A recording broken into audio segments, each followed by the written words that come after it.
ask you sort of the question of falling in love with the problem versus falling in love with the solution, and like how you evaluate entrepreneurs when like how much of it is a problem, how much of it is a solution, how much of it is that entrepreneur. Yeah, so at Nyca we're thematic investors, meaning that we're not just looking at any fintech that comes through the door, but we have to see that there's a real problem in the industry. So we start there and we say, okay, what could be the solutions? Well, we don't know what the solutions are, but we look for entrepreneurs that are directly, have a different perspective and are being thoughtful around the problem and early stage investing, you don't know if it's going to be an actual solution, but you want the people that are being critical around that problem and care to solve it. And as a thematic investor, like, what's your view on where we are right now, and how does that how different are you thinking about things now versus like maybe a year ago? Well, so given that we're only fintech, we've got to continue to be bullish in fintech.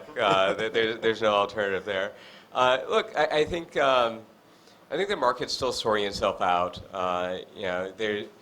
From our perspective, valuations did get a little ahead of themselves. But at the same time, there's a tremendous amount of innovation happening in the space. So I think there's, we'll see what happens on the macro side. We've got, the U.S. election today, which likely won't end well. Not to make this political, but anyway, there's just it's going to be gridlock in the U.S., which is going to create some macro problems, and so that will likely slow things down from an economic perspective.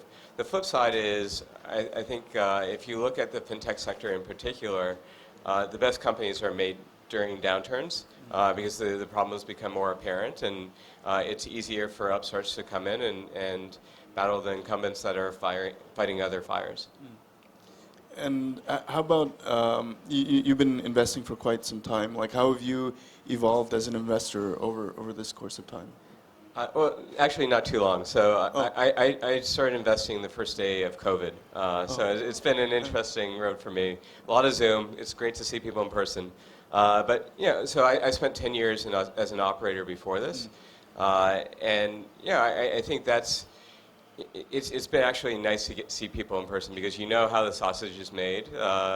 You know when things are kind of working and versus not at all. And so I think from my perspective, it's been more about like not only like finding what the next company is, but really digging in with our existing portfolio companies, helping them along the way, navigating like a difficult market for everybody.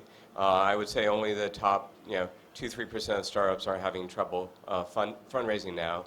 Even if you're a great business, you're still having difficulty, and I think there's a path to get there, and hopefully I'm helping our companies get there, and also finding new ones that are up for the challenge of this market. So from COVID till now, it's like how when you think about your personal way that you spend your time and on Zoom versus in person and stuff like that. Like, can you talk a little bit about that transition and like sort of where are you now, mentally? Yeah. Well, sure. So, when I started the job, I was a terrible investor, in that like, I would talk to an entrepreneur and I'd be like, oh, I know about that problem. I could help you fix that, because I'd done it on the operating side, and then it turns out I have no time for that. No, I think. In terms of what my focus and how I've evolved, I would say, I'm much more focused on, scalable SaaS and data solutions. From being in the credit space that somewhat changes the dynamic. But I think there's a lot of interesting things that are going on in the space. So basically, so I was at SoFi Lending Club, a firm, and a credit card startup called Avon. That's starting to do quite well, actually. But all of the things that we built in-house are now available as a service, or you all are building them as a service. And so it's been a really interesting evolution to be part of that and to hopefully enable the acceleration of development of new fintech businesses through these as a service-oriented businesses. Actually, Seth, can you talk a little bit about problem versus solution and like how you sort of use that in your evaluation process? Sure. Yeah, I think it just comes down to fit with the founders, right? I think the founders we love to invest in and work with are kind of irrationally ambitious and relentless. Yep. And depending on where that could come from anywhere, right? It could be a highly technical solution where they're focused on the problem because that's their strength and that's their passion. Yeah. Or, they could be driven by some mission around financial inclusion or whatever it happens to be that where the business can continually grow into that mission. So I don't have a strong perspective on that. It depends on where the founder's kind of passion comes from. Okay. And then, as far as where we are in the market right now and how you're looking at things now differently versus like, a year or so ago, like what's your thoughts on that? Yeah, so likewise, I mean, I'm excited to invest a ton of capital, right? We have a $1.6 billion fund, and like to Jeremy's point, all we do is early stage software investing, and so we're continuing to do that. And I think it washed out a lot of the tourists, both on the investing side and the entrepreneurship side, right? On the investing side, you had these hedge funds and family offices in New York who are all of a sudden venture capitalists over the last 2 years. And now that stocks are cheap, all of a sudden they're not investing in startups and they're investing in cheap public companies. And so that seemed attractive at the time because it was easy. But now I think everyone's seeing that firms like Team 8 and like Nyca and like Greylock who where this is actually what we do and we love building companies for the long term, like this is a time to be aggressive, right? We're investing in companies that are going to go public in 10 years. So why do we care what the public multiples are right now? And then the other thing is if you zoom out on the opportunity, right, there's $7 trillion of market cap in financial services just in the US alone. And we're all caught up on a day-to-day in fintech, so we're kind of in this bubble. But if you zoom out, like the state of the art of wealth management, in the US is like an automated ETF fund or an app that lets you buy and sell stocks for low commissions, right?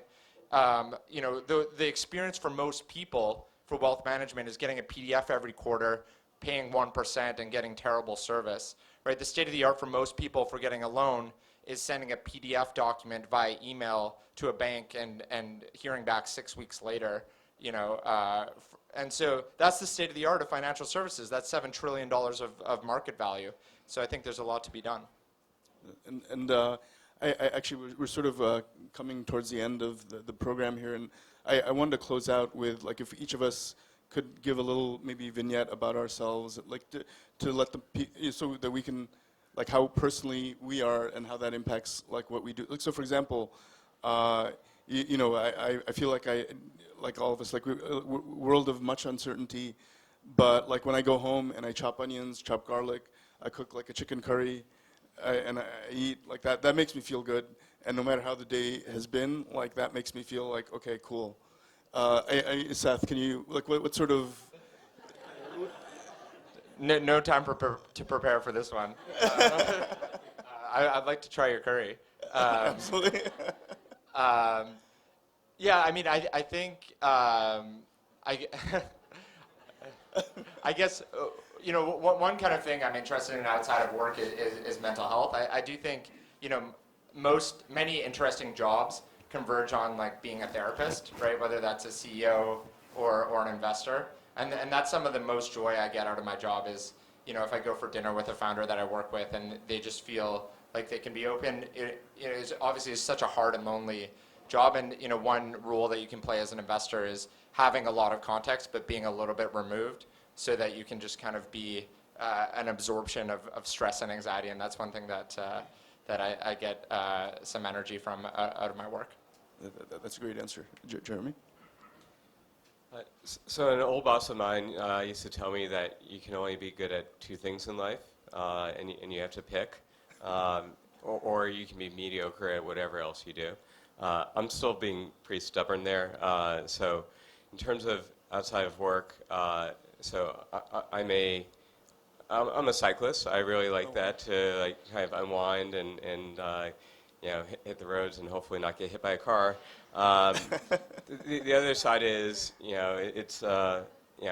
I spend a lot of time with my family, and I have 2 young kids, and so I've become a pretty shitty cyclist now because family is important, and I'm also the cook in my family, so I've got responsibilities at dinner time. I think we should do a potluck sometime.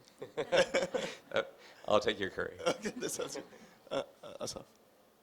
I guess I think to manage with tension, I'd take long walks. Tel Aviv's awesome in that. Most of the year you can take long walks, and it's maybe like in August it's not great, but every other month it's pretty good. And comfort food on Wolt is the Israeli DoorDash. Nice. Eynat. Yeah, so I don't cook. That's for the one thing that I don't do for sure, and I don't recommend any of you to try anything that I'm making. But I mean, generally, I think that kind of investing in yourself or kind of trying to have a disconnect from work is very, very important. I'm an open water swimmer. Try to swim at the sea mainly. I mean, whenever I can, mainly in the winter in Israel, which is an amazing experience. And I also have like 3 young kids, like 5, 3, 2. So I mean, I think for me, eventually, is kind of try to spend some time with them, but not being their parent, but also kind of being in their age and kind of get to do the things that they want to do and not that I want to do as an adult. And I think it's important. That's wonderful. And so I want to thank each of you for sharing. So I cook, but I also actually bike. And for me, it's like when I'm out in the trees, just shutting everything else out. It's sort of gives you a little bit of certainty in a world of much uncertainty. So once again, I want to thank everyone, the panelists definitely for sharing very openly about their personal, professional, and macro perspectives, and really enjoyed this conversation. Hope you did as well.